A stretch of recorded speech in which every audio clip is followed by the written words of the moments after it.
Alright, so we're going to take a look at this factory that we put in. This is just straight out of the asset toolbox. We're going to run around in play mode. One of them you can get into. The other one does not have the interior made up.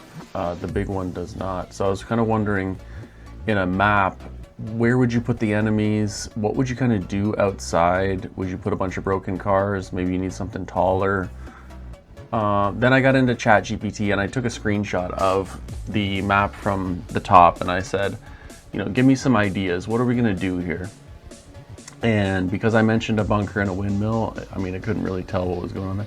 It started giving me some cool ideas, and then I had some interesting ideas generated off of those that I started to write down. So putting a tunnel using straight trenches is an actual great idea that I had from this, because I only had 90-degree pieces, so I don't really know how to connect them. Another one was I had, you know, the second idea was just about NPCs, you know, maybe having patrols that you spy on from the windmill, and then a tunnel entrance in the bunker, hidden tunnels. And so that's what we're gonna do on this one, is we're gonna take a look at putting a hidden tunnel in a bunker. It's actually really cool. I'm gonna put some kind of breakable object or something so that you have to figure out that you shoot a box or something to get in here. But here I am making the entrance using a negative part. Had to look up a quick video how to do that because I actually didn't know. So that's my first time doing the solid modeling negative part, but now we're good at that. So we're gonna start chopping away at the terrain. And at a certain point, it just wouldn't let me go sideways. I don't know why that is. Maybe there was a way around that. I tried different settings. And then I found this part to terrain thing when I was sort of researching things that we could do to cut a hole through, because I wasn't able to dig the hole through. So I tried using the negative union that I just learned about, and part to terrain, because the Google AI search told me that I could do this. I tried it and it didn't work.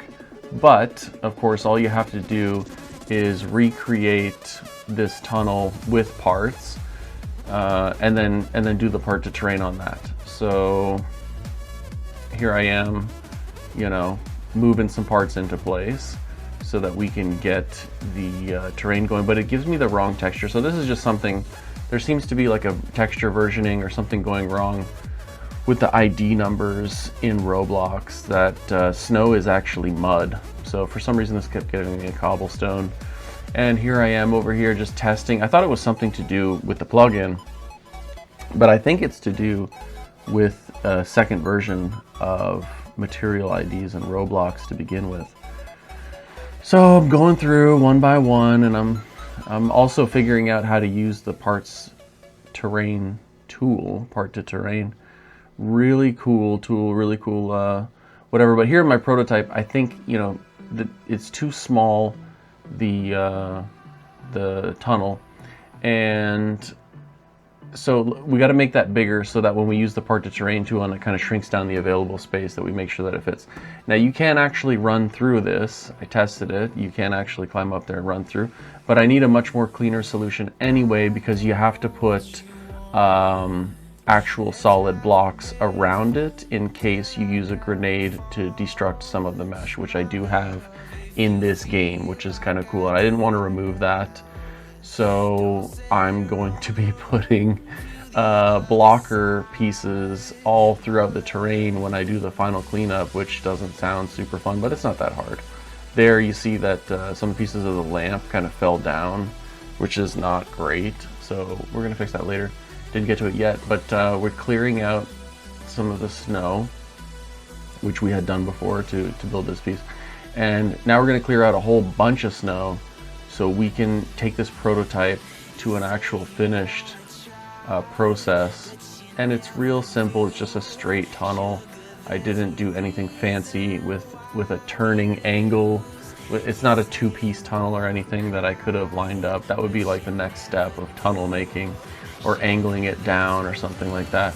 I just wanted to see how quickly we could do this. And actually with the terrain tool on Sculpt, there's like the offset and you can choose top, bottom, center. That should be in the center. I'm sure there's a utility or a use for having the pivot position in bottom or top.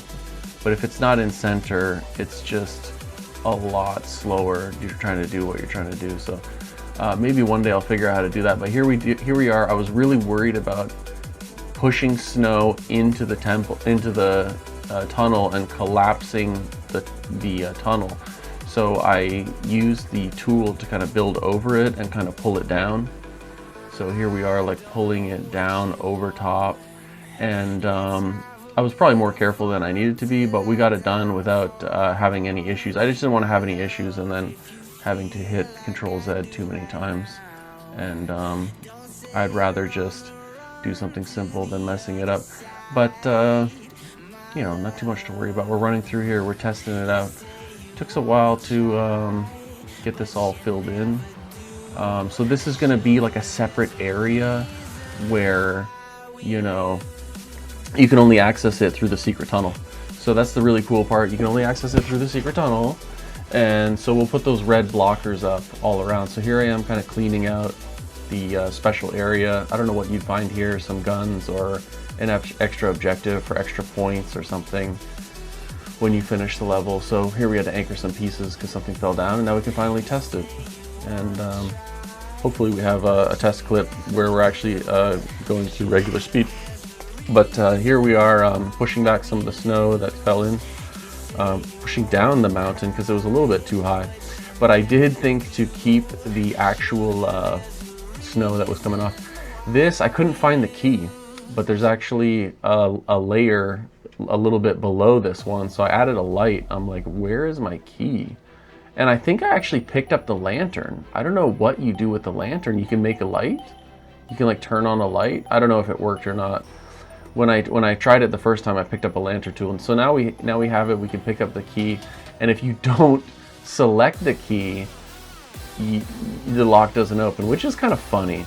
But it was super aggravating actually, because I'm like, it does have a broken fill bar. This fill bar, I couldn't actually find code that does that. It's sort of automatic.